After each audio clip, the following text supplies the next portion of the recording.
Welcome back sa aking YouTube channel, Jeremy's TV Manila. Like, share, and subscribe. Anyway, wala nang bayad, libre lang.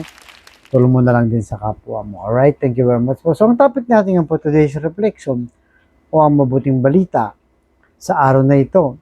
Ano nga ba ang dapat natin gawin para makapasok tayo sa langit? Yan ay unang katanungan.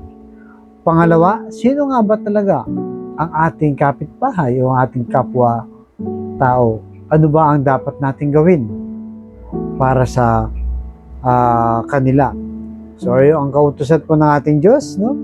Dito sa lupa, na mahalin natin ang ating kapwa gaya ng ating sarili, at siyempre mahalin po natin ang Diyos, no? So, ibig sabihin po, yung utos ni Lord ay nandito sa lupa at nasa atin mismo, no?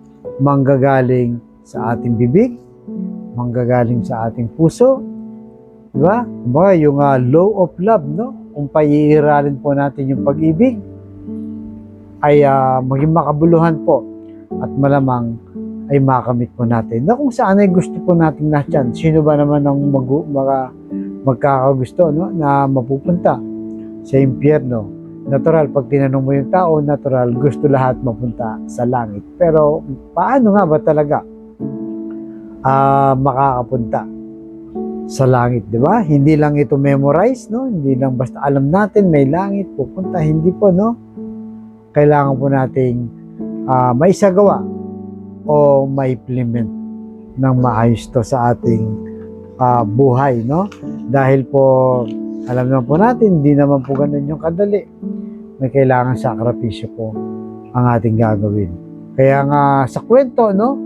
Ngayong linggo, ayon sa ating simbahang Katoliko, itong Good Samaritan o yung mabuting Samaritano, na kung saan, no, naglakad siya na kahit delikado, alanganin, subalit pinilit niya.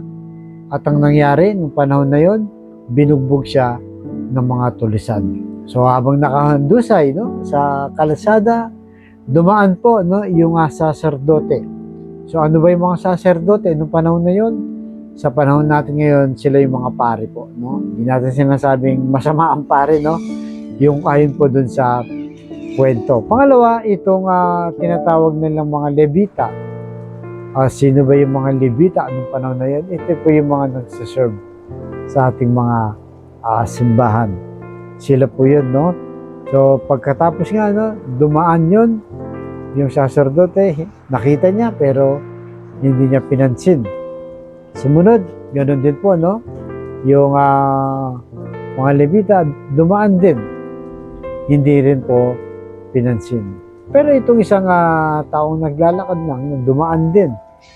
Itong Samaritano nga, nakita niya nung binugbog.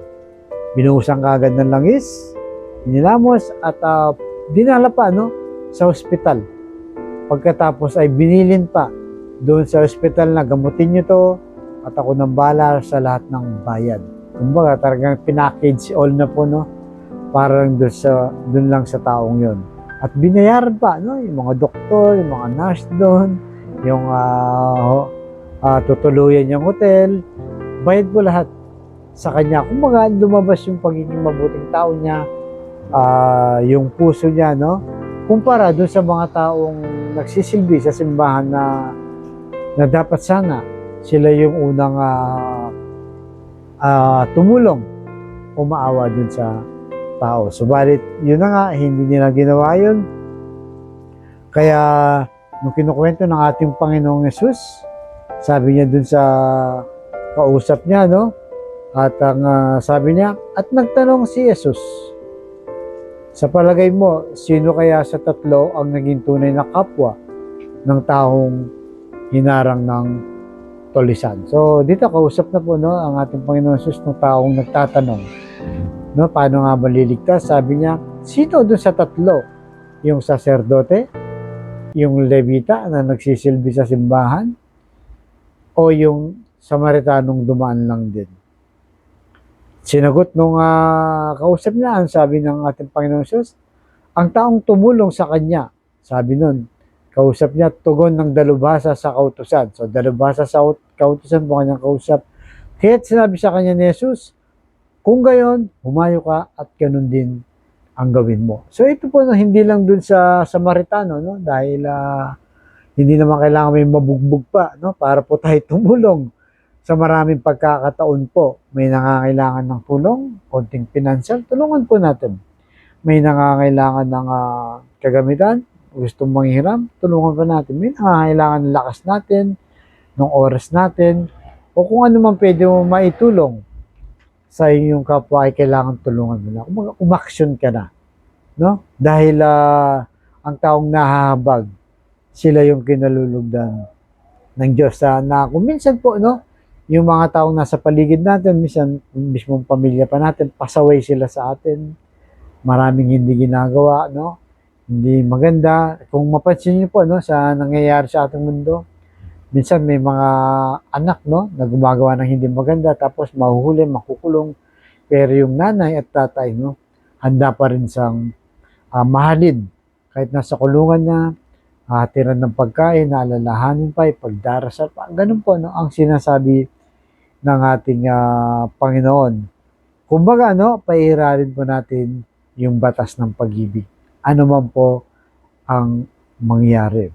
Kaya sa mga kapatid natin ngayon na nanonood sa ating vlog, na may problema sa pamilya, financial at kalusugan, sabihin mo ko sa napakasimpleng dasal na kung ito'y maniwala, magtiwala sa ating Panginoon Jesus, ay tsak yung pagkakalob sa iyo sa tamang panahon.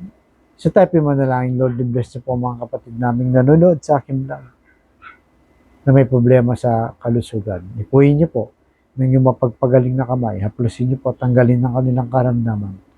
Alam naman po namin na walang imposible sa iyo kung iyong loloobin. Ganun din po sa pamilyang nakakaaway-away, hindi nakakasundo, hindi nagsasakripisyo at napakataas ng pride.